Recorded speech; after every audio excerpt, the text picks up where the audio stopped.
হলো মা? কী হচ্ছে, কষ্ট হয়ে গেছে? তাহলে তাহলে ঝাড় দাও। আমি এমনি ফোন দেখছি।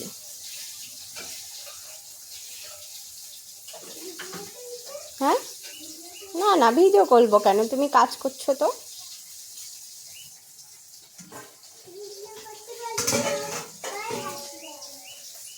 ভিডিও করলে সবাই হাসবে কেন? কাজ করলে হাসবে কেন? কাজ করলে আবার হাসবে কেন? ওই নোংরাটা আগে ডাস্টবিনে ফেলে এসো, যাও।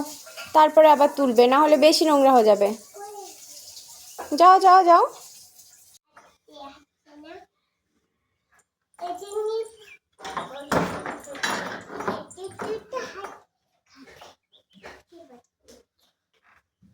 হয়েছে, এবার ওই নোংরাগুলো তোলো।